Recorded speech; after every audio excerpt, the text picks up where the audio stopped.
entertain not just New Zealand, but also the samba dancers from Brazil and Russia, who had skill rather than snow on their boots, he'd promised little. He'd picked a squad without surprises, long on experience, and the critics wondered if some of those old legs wouldn't melt in the suffocating heat of Spain. Certainly they'd had a good run-up to the finals, their record going close to the top of the charts. They'd earned over £100,000 between them in advertising deals. The public relations exercise had successfully told the punters that we might not possibly be the greatest, but the lads would do their best. Once more, it was a question of whether the players could match the fans in style, intensity and commitment. It certainly wasn't going to be like last time.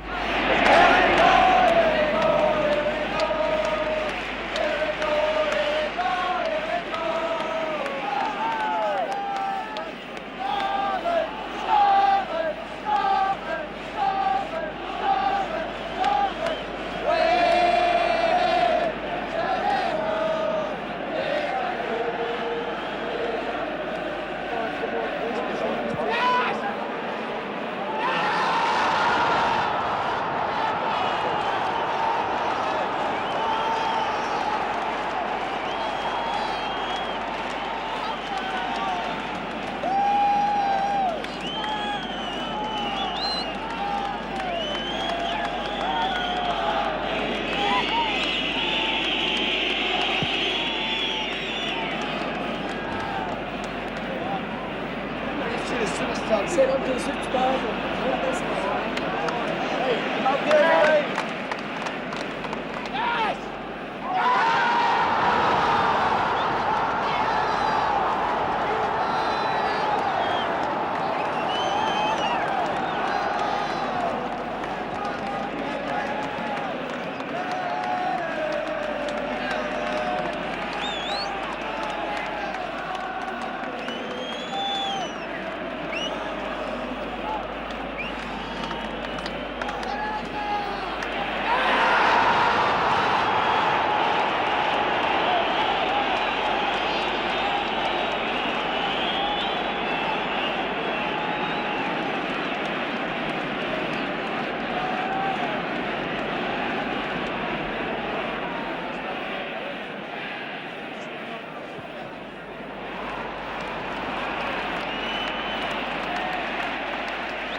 Consolation goal.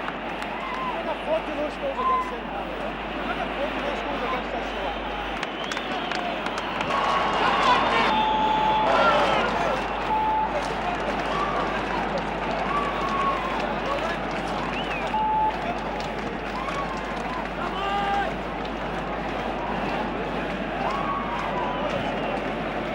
Come on, Scotland!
It was, in fact, a typical Scottish performance, a mixture of high drama and low farce. 5 goals for was good, 2 daft goals against was to be the statistic which would finally send Scotland home to leave the World Cup in the hands of other, larger countries and also Northern Ireland. On the field, they'd given their best. There was still that old failing of hitting their very own self-destruct button. They'd forced the fans to ride the roller coaster in which pride comes before the fall. But if all was not won, nothing yet had been lost. And the Scottish fan knows that if he is to be rewarded, he must first suffer pain. Scotland did the same as they always do. They lie down after 2 or 3 up. Nobody else from 2 or 3 up, isn't it? That's true. I thought it was great. I thought Scotland played very well. They did that. Still very composed. New Zealand scored 2 goals right enough, but that's a bonus for them.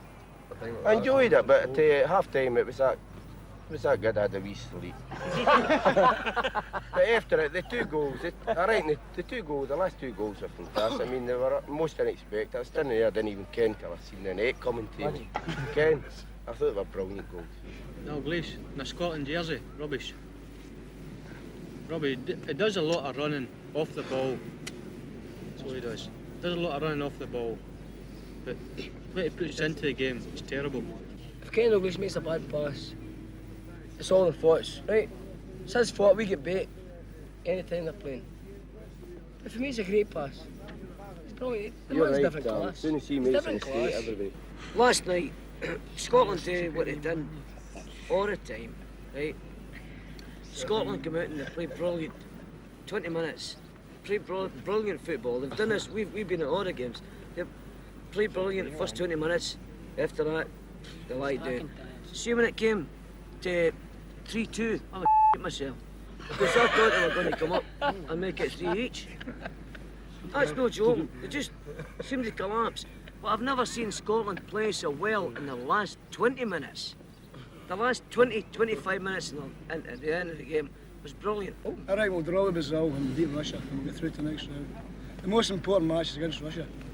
I reckon we'll beat If Brazil. we beat Russia, we're through. It's as simple as that. Scotland had played, Scotland had won, and now there was the little matter of playing against Brazil. Acknowledged even by the most rabid partisan as useful, not a bad side, worthy opponents. The caravan moved on to Seville. The team bus set off again for, as it turned out, a smashing party.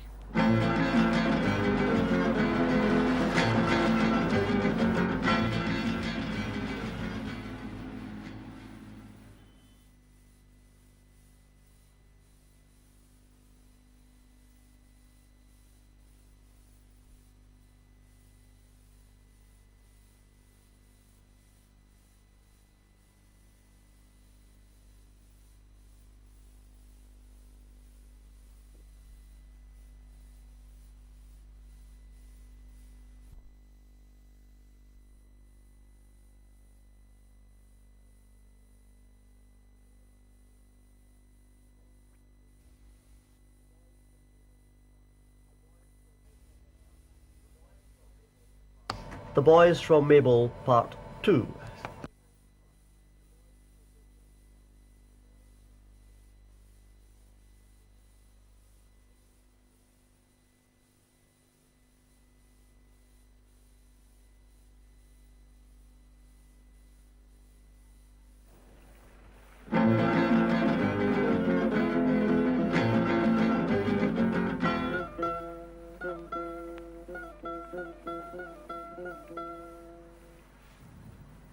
If the fans were behaving themselves, so too was the team training in the shadow of Gibraltar. The accepted mythology of Scottish football is that most sides wearing dark blue jerseys tend to contain some individuals for whom 90 minutes on the park is only a prelude to a long night on the town. Yet Steen's moral influence was such that this squad was here for the football alone. Their surroundings were luxurious, even idyllic.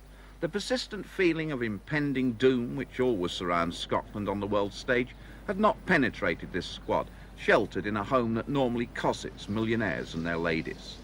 To keep those supporters happy up the coast, to keep them sipping their San Miguels and their sangrias and smiling, it was not vital that Scotland should win, but it was important that they did their best. They were here, after all, as representatives on a field for fans who wanted to keep their heads held high. Players and officials don't have some feeling for people who have spent all that money, spent all that time, because it must be gay and comfortable sitting in some of these buses for that long travel. I think they should feel something within them that they've got to give something out to make it worthwhile for these people. The first game was going very well for us at one stage, and it might have had a right good lead in it.